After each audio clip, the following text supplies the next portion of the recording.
પ્રેમ સંબંધ, live in relationship અને ત્રાસના આરોપો વચ્ચે હવે એક યુવતીનું રહસ્યમય મોત. રાજકોટમાંથી સામે આવેલી આ ઘટનાએ અનેક સવાલો ઊભા કર્યા છે. જેતપુર નગરપાલિકાની ચૂંટણી લડી ચૂકેલી આમ આદમી પાર્ટીની પૂર્વ ઉમેદવાર યુવતી પોતાના ફ્લેટમાં મૃત હાલતમાં મળી આવતા ખળભળાટ મચી ગયો હતો. જોકે પરિવારના આપઘાત નહીં પરંતુ હત્યા ગણાવીને આ ગંભીર આરોપો કરી રહ્યા છે. શું છે સમગ્ર મામલો, વિગતે વાત કરીએ આ અહેવાલમાં. નમસ્કાર, હું છું આસિફ કાદરી અને સ્વમાન સાથે તમારું સ્વાગત છે. જેતપુરના નવાગાડ ગામની રહેવાસી યુવતી વર્ષ 2025માં નગરપાલિકાની ચૂંટણીમાં આમ આદમી પાર્ટીની ઉમેદવાર રહી ચૂકી હતી અને હાલ તે રાજકોટના ગોંડલ ચોકડી નજીક આવેલા આગમન સિટી ફ્લેટમાં રહેતી હતી. યુવતી MR તરીકે નોકરી કરતી હતી અને પોતાના પરિણીત પુરુષ મિત્ર સાથે લિવ ઇન રિલેશનશિપમાં રહેતી હોવાનું સામે આવ્યું છે. ગઈકાલે સાંજે આશરે લગભગ રાત્રિના 7:30 વાગ્યે પોતાના ફ્લેટમાં હોલમાં ગળાફાંસો ખાધેલી હાલતમાં યુવતી મળી આવી હતી. પરિવારજનો દ્વારા સંપર્ક ન થતાં તેમના માનેલા ભાઈને ફ્લેટ પર મોકલવામાં આવ્યા હતા અને જ્યાં યુવતીની લાશ જોવા મળી હતી. ઘટનાની જાણ થતાં જ 108ની ટીમ અને પોલીસ પણ તાત્કાલિક ઘટના સ્થળ પર પહોંચી હતી અને તબીબોએ યુવતીને મૃત જાહેર કરી હતી. ઘટના બાદ પરિવારજનોએ ગંભીર આરોપ કર્યા. મૃતકના બહેનના જણાવ્યા મુજબ યુવતીનો મિત્ર છેલ્લા ઘણા સમયથી તેની સાથે ઝઘડા કરતો હતો અને મારકૂટ કરતો હતો. તે પરિણીત હોવા છતાં યુવતી સાથે રહેતો હતો અને બાદમાં પોતાની પત્ની પાસે જતો રહેતો હોવાથી બંને વચ્ચે વારંવાર વિવાદ થઈ રહ્યો હતો. ત્યારે શું કહી રહ્યા છે મૃતકના બેન, એને સાંભળી લો. આક્ષેપ અમારો અસલમ સમા સામે હે, અસલમ હુસેન સમા. એને 2 દિવસથી એ લોકોને મેટર તો ઘણા ટાઈમથી હાલતી હતી, પણ 2 દિવસથી એ લોકોને એવા ઝઘડા થતા હતા. પોતે પરણેલો હતો, એક છોકરાનો બાપ હતો. એ કે હું અહીંયા જઈશ મારી ઘરવાળી પાસે. એની મમ્મી અને એની બેન ઘટી ફોન કરીને એમ કહેતી હતી કે તું અહીંયા આવ. એની ઘરવાળી અહીંયા હતી ને કે તું એની પાસે અહીંયા આવ.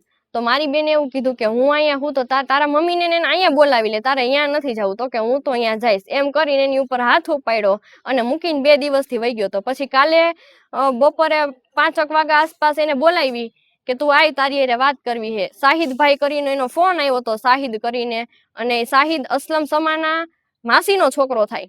એને એમ કીધું કે તમે અહીંયા આવો વાત કરવી. પછી અસલમ પાસે એના માસીના ઘરે વાત કરવા ગઈ. શાહિદનો ફોન આવ્યો હતો એટલે પછી અહીંયા હું વાત થઈ હું નહીં અમને કાંઈ ખબર જ નથી. એને આવીને ગળા ટૂંકો ખાધેલો હે કે એને મારી નાખેલી હે અમને કાંઈ ખબર નથી.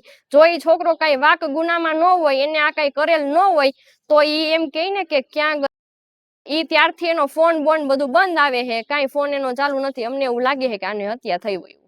આ જે તમે કહો કે અસલમ સમા, અસલમ સમા કોણ હતો અને કોને માર્યા અને તે બેના લગ્ન થયા હતા કે શું હતું? ઈ લગ્ન નહોતા થયા, પોતે પરણિત હતો એટલે લિવિંગ રિલેશન મૈત્રી કરાર કરેલા હતા. અને ઈ જુનાગઢનો હતો, બુટલેગર હતો, માથા ભારે હતો, ગાંજાનો વેપારી છે, ઓનલાઈન ઓલો ગેમિંગના પૈસા ખાતામાં આવે ઈ કરે છે. અને હથિયારોના હમણાં જેની ઉપર કેસ થયા છે. એને હું કર્યું તમારી બેન એને કઈ ખબર જ નથી. અગાઉ પણ એની ઉપર કઈ અગાઉ એની ઉપર એની અસલમની ઘરવાળી અને અસલમની ઘરવાળીની મમ્મી એ બે થઈ અને એને મારી હતી. એના વાળ કાપી નાખ્યા હતા, માથામાં છરી મારી દીધી હતી અને ઢીકેન પાટે ઢોરમાર માર્યો હતો એને. ત્યારે અમે કેસ કર્યો તો એની ફરિયાદી અમારી પાસે બધું છે, જે કઈ જોતું હોય છે એ મળી જાય.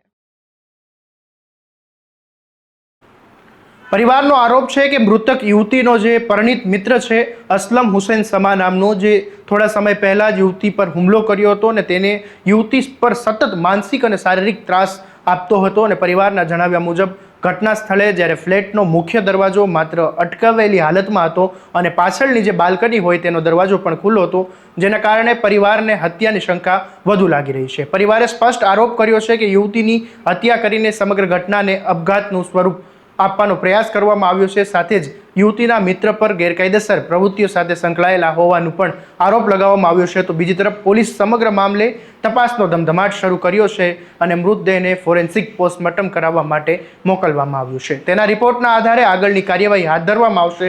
હાલ પોલીસ આપઘાત અને હત્યાના બંને દિશામાં કામ કરી રહી છે અને યુવતીના અચાનક મોતથી પરિવાર, મિત્રો અને સ્થાનિક લોકોમાં શોકની લાગણી ફેલાઈ છે. હવે સૌની નજર પોલીસની તપાસ પર છે, ફોરેન્સિક રિપોર્ટ પર ટકેલી છે, જે આ રહસ્યમય મોત પાછળનું સાચું કારણ બહાર લાવશે. દરેક અપડેટ માટે તમારા સ્વમાનને લાઇક, શેર અને સબસ્ક્રાઇબ કરવાનું ભૂલતા નહીં.